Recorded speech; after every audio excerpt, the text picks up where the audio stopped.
Asambleísta Silvia Salgado.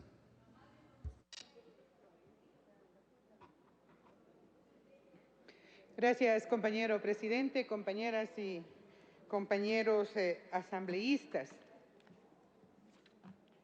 El tratamiento de este proyecto de ley, en donde propone como objetivo central la reparación de víctimas y la judicialización de graves lesiones a los derechos y delitos de lesa humanidad ocurridos en el Ecuador, precisamente como se acaba de decir acá, señala tiempo y espacio. Aquí no se trata de confundir los principios de una ley que obviamente tiene que ser de carácter general para todos.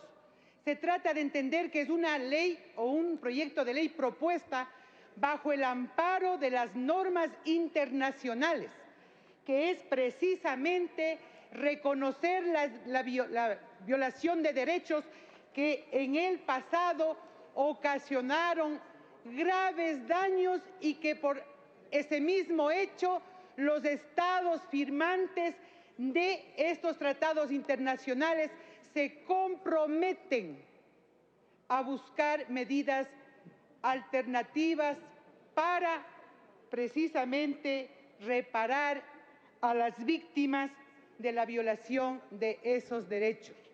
Lo importante entonces acá es poner como antecedente dos hechos fundamentales.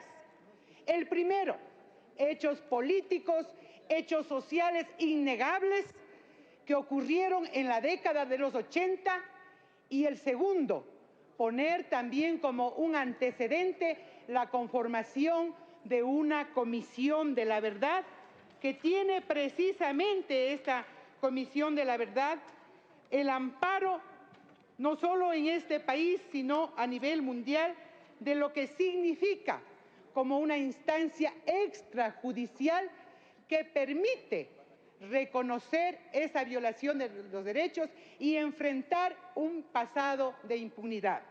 Referente al primer hecho, no creo que aquí los sectores de izquierda nos prestemos para ser engañados o manipulados, cuando hemos vivido y hemos sentido de lo que pasó en los años 80, cuando se vivía un escenario realmente plagado de vendepatrias, plagado realmente de una crisis económica y social y política que hizo posible y que se hacía necesario esa reacción legítima y hasta legal, diría yo, de resistir frente a políticas y a dictámenes del Fondo Monetario Internacional. O nos hemos olvidado de lo que han sido las medidas de ajustes, las devaluaciones que se vivían en ese momento, el incremento de los precios de los artículos de primera necesidad, el incremento del 70% de los combustibles.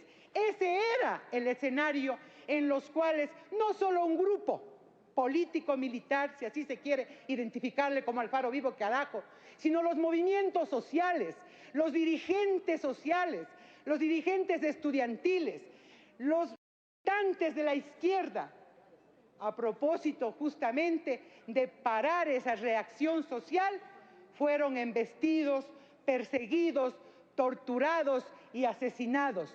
Esa realidad no lo podemos ocultar, ni ahora ni ayer, mientras no se logre realmente buscar un mecanismo que haga posible que los ecuatorianos y ecuatorianas nos podamos volver a reencontrar. Esos son los antecedentes de esta ley que tiene esta visión bajo el amparo del derecho internacional humanitario. No podemos también ocultar acá lo que constituyó la conformación de esta Comisión de la Verdad.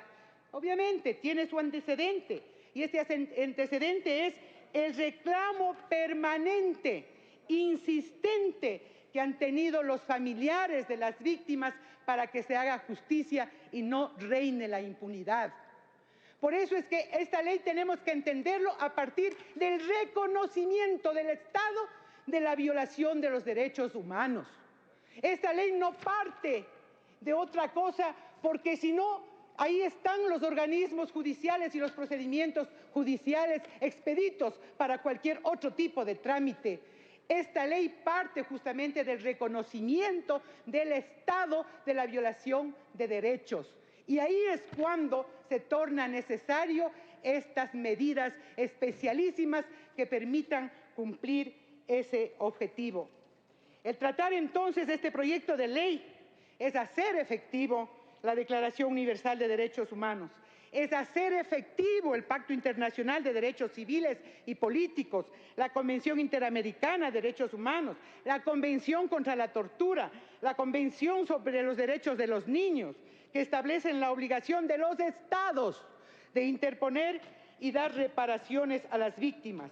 Esta ley, como plantea en su objetivo, propone redignificar en forma integral a las víctimas. Y aquí no se puede tomar de manera unilateral que esta ley persigue una indemnización económica y nada más.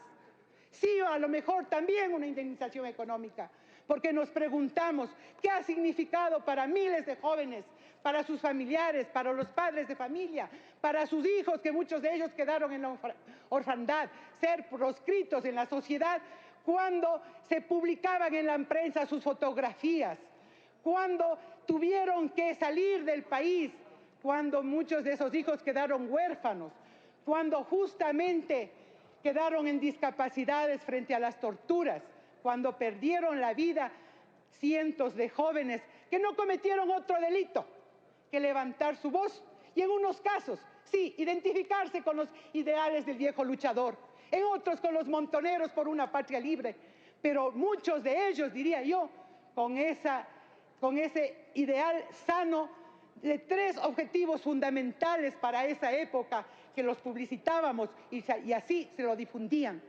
Una democracia auténtica se pedía, justicia social, una economía nacional que no dependa de las transnacionales. Eso era el gran delito y esas fueron las razones para que en este país se instaure realmente un sistema de persecución, de tortura y de asesinato. Por eso estamos de acuerdo con aquellas partes que son fundamentales y que al parecer no significarían nada. Sería cuestión de seguir un trámite para que el registro civil cambie de nombres a algunos niños que ahora ya han de ser jóvenes. Muchas madres parían en las cárceles y no podían ponerles el nombre de su progenitor, justamente por el temor a la persecución y al asesinato. Esas eran las realidades y esas son las realidades que aún están pendientes en este país. Nosotros demandamos realmente mayor sensibilidad para aprobar esta ley, porque justamente la Comisión de la Verdad no se decretó su conformación únicamente para que llegue hasta la publicación del informe. En el propio decreto se establece como responsabilidad de la Comisión de la Verdad proponer mecanismos que permitan la reparación de las víctimas en el campo y hasta la judicialización ante estas graves violaciones de los derechos humanos y delitos de lesa humanidad. Nosotros aspiramos entonces que en este primer debate reconozcamos primero la obligación moral y legal que tenemos de dar una respuesta a un tema que aún está pendiente, que habrá que mejorar la ley en ese objetivo, de acuerdo, pero fundamentalmente este Parlamento tiene esta deuda pendiente y ha llegado la hora, no de confundirnos, no de irnos por caminos o vías que a lo mejor traten de justificar que la ley no es necesaria. ¿O acaso me pregunta si los mecanismos que están habilitados a nivel judicial y a nivel jurisdiccional, que han pasado casi 30 años, han sido capaces y han tenido por lo menos la celeridad en unos casos y en otros la valentía inclusive para poder enfrentar un problema que aún está latente? No, si es el propio Estado el infractor, si es el propio Estado el violador de derechos. Esas son las condiciones para que la Defensoría del Pueblo haya recogido, como aquí lo escuchamos en esta mañana, al Defensor del Pueblo, para que auspicie la presentación de este proyecto y ahora, en el pleno de esta Asamblea, tengamos esa responsabilidad. Finalmente, compañero presidente, yo quiero decir que esta ley busca que en nuestro país jamás se vuelva a repetir esos hechos. Eso es también otro de los grandes objetivos.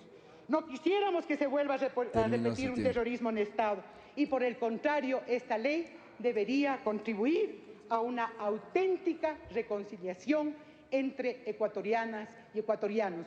Y mientras estos pasos no se den, no creemos que esta reconciliación será posible. Muchísimas gracias.